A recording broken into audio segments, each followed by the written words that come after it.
gunakan. Bisa dijelaskan topik dan tujuan pembelajaran yang ingin kamu capai? Oke, baik Bu Nurul, hari ini saya mengajar kelas 8 untuk mata pelajaran bahasa Inggris, dan topik untuk pembelajaran saya adalah describing people. Dan tujuan dari pembelajaran saya hari ini adalah agar siswa mampu menyusun kalimat sederhana untuk mendeskripsikan orang lain baik secara lisan maupun tulisan, seperti itu Ibu. Oke, bagus. Strategi pembelajaran apa yang kamu terapkan tadi? Dalam praktik pembelajaran kali ini saya menggunakan gambar tokoh Ibu, tokoh kartun sebagai media. Kemudian setelah itu saya juga memberikan contoh deskripsi kepada siswa supaya berlatih secara berpasangan. Kemudian saya minta mereka untuk mendeskripsikan masing-masing temannya secara berpasangan. Lalu setelah itu saya meminta mereka untuk mengisi lembar kerja, seperti itu Ibu. Oke. Terus apakah saudari Linda sudah menyiapkan langkah antisipasi jika siswa kesulitan ketika mereka praktek berbicara? Oh iya, sudah Ibu. Saya menyiapkan daftar vocabulary atau kosakata dan struktur kalimat sederhana di papan tulis Ibu, seperti yang saya tuliskan pada praktik pembelajaran tadi, seperti itu. Ya, bagus. Namun ada catatan untuk saudari Linda, ketika memberikan instruksi harus memberikan instruction checking agar siswa benar-benar paham. Tuliskan langkah-langkah di papan dan beri contoh yang jelas.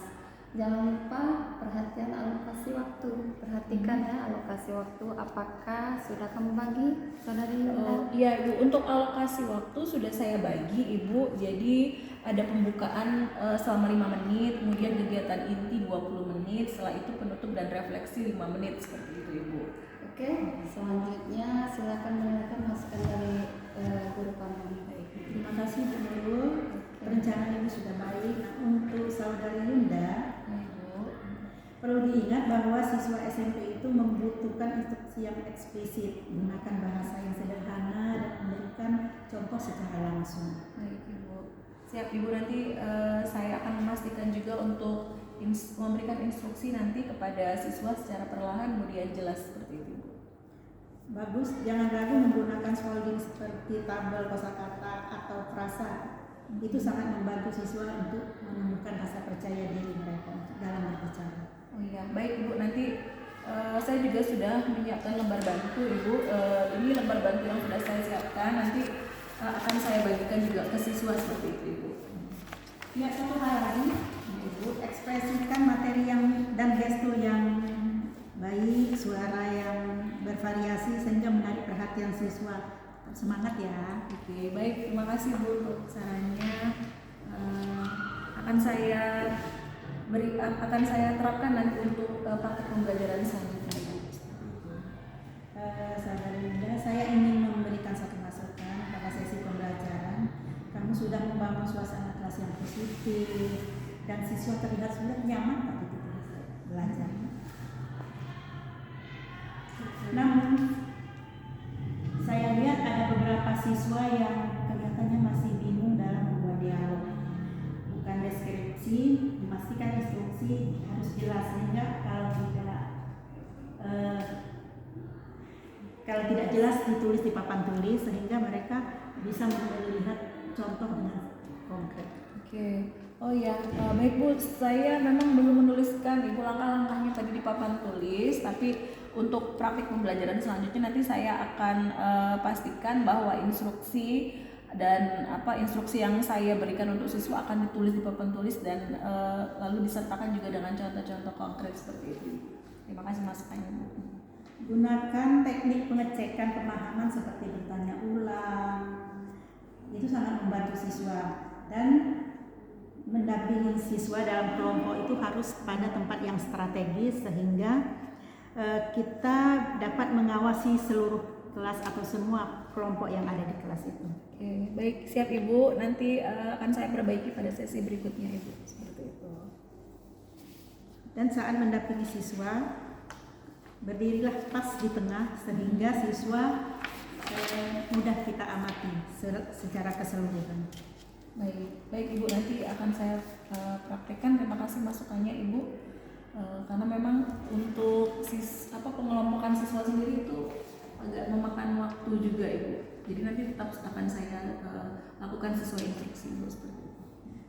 Silakan lanjutkan, jangan lupa memberi penguat pada siswa agar mereka percaya diri ya. Terima kasih Ibu. Oke, Saudari Linda, saya juga ingin menambahkan. Sebelumnya saya mengapresiasi usahanya dalam mendorong penggunaan kosakata baru. Tapi kamu perlu lebih aktif mengecek pemahaman siswa selama proses pembelajarannya. Ya. Baik, oke, baik Ibu. Saya juga nanti akan tambahkan pertanyaan reflektif juga selama siswa beraktivitas dalam kegiatan praktik pembelajaran saya. Oke. Terus jangan lupa juga memberikan pujian kepada siswa yang tepat, menjawab dengan tepat, dan untuk membangun rasa percaya diri mereka. Oke. Saat pembelajaran. Baik, baik Ibu, nanti saya akan kembangkan itu dalam pertemuan selanjutnya Ibu. Selama Saudari Linda, kamu telah menyelesaikan pembelajaran. Sekarang mari kita refleksi bagaimana perasaannya setelah mengajar tadi. Ya, perasaan saya setelah mengajar tadi, saya merasa senang Ibu karena siswanya cukup aktif, kemudian juga siswa menjawab pertanyaan saya pada sesi awal sampai akhir. Tapi saya juga sadar bahwa masih ada kekurangan Ibu, terutama dalam mengelola waktu dan juga memberi instruksi kepada siswa. Karena pembelajaran saya ini dengan menggunakan student center learning, jadi saya bagi-bagi kelompok, tentunya hal itu sangat menyita waktu untuk pembelajaran sehingga saya agak kesulitan dalam mengelola waktu seperti itu Ibu. Tapi nanti tetap saya akan perbaiki. Oke. Tapi poin positifnya kamu telah berhasil membangun interaksi. Tapi pastikan untuk menyisakan waktu cukup untuk review atau refleksi ya. Terus menurutmu Saudari Linda, 3 hal apa yang ingin kamu pertahankan dan 2 hal apa yang ingin kamu perbaiki?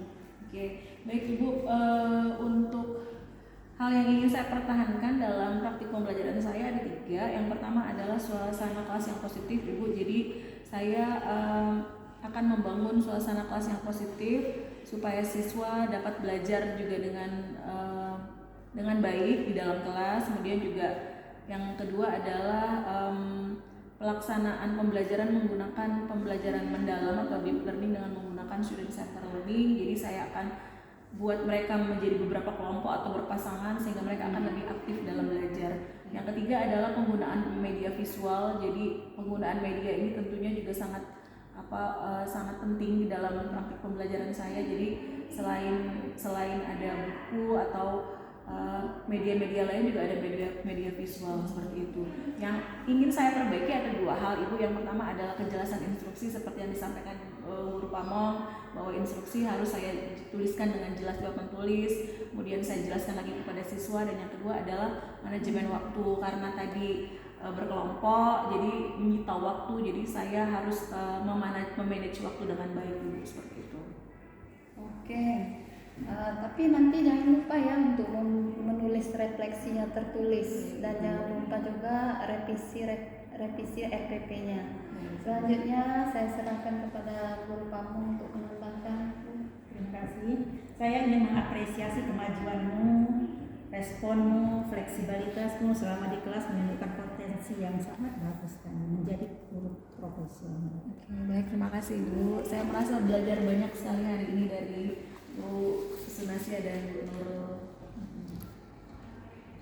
Kedepannya, coba kamu buat rubrik sederhana untuk memantau dan melihat untuk keterlibatan siswa. Mintalah